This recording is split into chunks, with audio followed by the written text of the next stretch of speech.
کیا ہم نے کبھی اس دن کا تصور کیا ہے جب ہر انسان کو قیامت کے مراحل سے گزرنا ہوگا؟ وہ دن جب دل کانپ رہے ہوں گے اور آنکھیں سہمی ہوئی ہوں گی، وہ لمحہ جب پل صراط جو تلوار سے زیادہ تیز اور بال سے زیادہ باریک ہوگا ہمارے سامنے ہوگا۔ کیا ہم جانتے ہیں کہ اس پل پر سب سے پہلے کون گزرے گا؟ وہ کون ہوں گے جو اپنی امت کے لیے راستہ ہموار کریں گے؟ کیا ہمارے پیارے نبی صلی اللہ علیہ وسلم اپنی امت کے لیے شفاعت فرماتے ہوئے پل صراط سے گزریں گے؟ یہ وہ مرحلہ ہے جس سے ہر انسان کو گزرنا ہوگا، جہاں صرف ایمان، عمل اور اللہ کی رحمت ہی نجات کا ذریعہ بنے گی۔ ناظرین، جب سور پھونکا جائے گا پھر وہ اپنی قبروں سے نکل کر اپنے رب کی طرف دوڑیں گے، کہیں گے ہائے ہماری شامت، ہمیں ہماری قبروں سے کس نے اٹھایا؟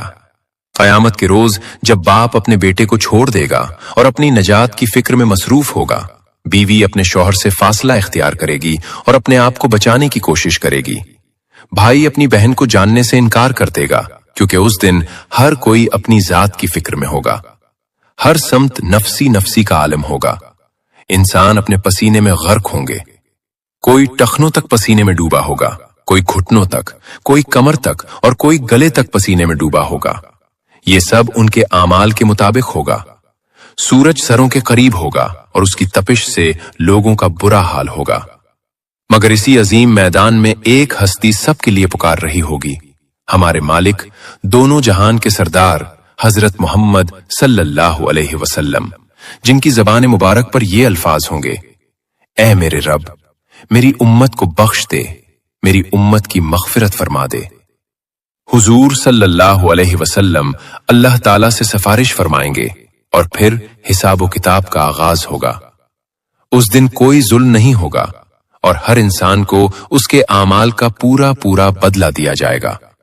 سب سے پہلا سوال نماز کے متعلق ہوگا، جیسا کہ رسول اللہ صلی اللہ علیہ وسلم نے ارشاد فرمایا کہ قیامت کے دن سب سے پہلے نماز کا حساب لیا جائے گا۔ اگر نماز درست ہوئی تو باقی اعمال بھی درست ہوں گے، اور اگر نماز خراب ہوئی تو باقی اعمال بھی خراب ہوں گے۔ نماز دین کا ستون ہے اور یہی وہ عمل ہے جو سب سے پہلے دیکھا جائے گا۔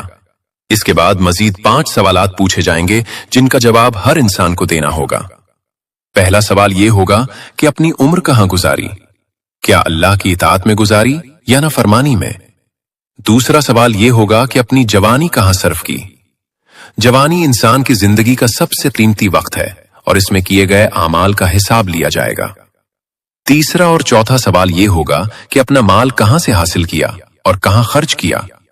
کیا حلال ذرائع سے کمائی کی اور نیک کاموں میں خرچ کیا یا حرام طریقوں سے کمایا اور گناہوں میں خرچ کیا؟ پانچواں سوال یہ ہوگا کہ اپنے علم پر کتنا عمل کیا، کیونکہ علم بغیر عمل کے بے فائدہ ہے اور اللہ تعالی ہم سے ہمارے علم کے بارے میں ضرور پوچھیں گے۔ اس کے بیک اعمال کا وزن ہوگا جو میزان پر کیا جائے گا۔